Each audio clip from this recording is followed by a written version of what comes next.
I'm going to show you how to do one of the hardest things to do in business, how you can help your small business compete in a super competitive environment. My name is Achumba Otande. I'm a four-time entrepreneur, angel investor, and attorney. Welcome to our channel, Business and Life Advice with Otande Advice. And if you stick around to the end, I will give you a bonus tip. So let's jump into this. How do businesses in general typically compete? There's three different factors that business compete on. They compete on price, speed, or quality. That's how you typically compete in a business. Now, if you're a small business and you're in a super competitive environment, that usually means there's a ton of players in there. That means people are already competing on price. That means people are already competing on quality. That means people are already competing on speed. So how do you do that?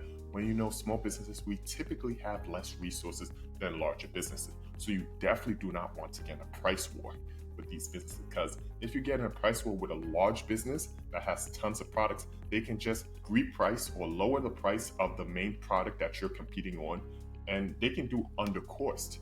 And when they do that, they don't mind because they have other business lines that can support that pricing. So when you leave the market or other people leave the market, then they can come in and take more market share. So it's not wise to say, hey, I'm just going to come in and compete on price. Competing on quality, that's a really good option as well. However, what is quality? Quality means so many different things to different people. For some people, in fashion, quality is silk shirts, right? For other people, it's bespoke, right? For other people, it's cashmere. Can you really be speedy to everything and everyone? You have to think the best way, in my opinion, to compete in this is to become super niche. What do I mean by that? Super niche. You need to focus on what client can you go after and can you compete for better than anyone else in the market, right? Or better than most people in the market at a profitable rate to you.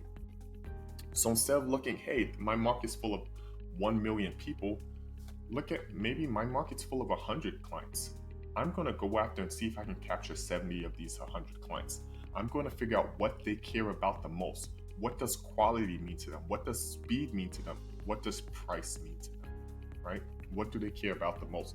And I'm going to create a product service that's tailored to them, that they're so happy, they're so excited, and they become super fans for me. And nobody can come in and take my market share because I understand my clients so much. I've created such a great product market fit. That's the best way to do it, in my opinion. Become super niche, focus, come in, figure out, okay, who are the 100 clients? Who are the 1,000 clients, right? Super niche can be 1,000. Super niche can be 10,000, 20,000, right? Break it down to the smallest groups of people that you can say, hey, these people are like this and they really care about this thing. And if I'm able to accomplish this thing, one, it's hard for other people to replicate it. And two, I'm going to be paid very well because my clients are going to love it. They're going to love me and they're going to sing my name from the rooftops, right? That may seem like a high bar, but once you do that, you're going to see, even by having a smaller market share, you can actually have bigger profits or more profits than other competitors in the space. They might have 20,000 to your 100 clients, and you might actually make more money than them. This is one of the things that I'll say is really a great strategy for you. The second strategy that I'll say is start looking about combining with other players in the market. If there's a lot of competition, that also means there's a lot of different mindsets. There's a lot of different vendors in the market. See if you have somebody who's on the same wavelength. You have respect for, you can trust them, and try to see if you can both combine to create a product or service that really wows the market, right? And you can say, hey, look, we can handle from this end to this end in a way no other company can do. So strategic alliances is a great way for you to move forward in the marketplace as a small business. You see large businesses do this too, right? But if you can figure this, they call it joint ventures, right? They call it partnerships. You can do this as a small business as well and find somebody who's like, you know what, they have this really great product that does this. Our product does this. If we're able to combine it, we can present it to customers who have this specific type of problem and say, we can solve it like none other. And because we're integrated, because we have a great relationship, we can talk to others so you don't have to jump around to different shops, right? So that can be within your market. That can also be outside your market too. Maybe it's an add-on, something after they get your product or service, they need something else on top of it, which isn't necessarily competitive, but you create a strategic alliance.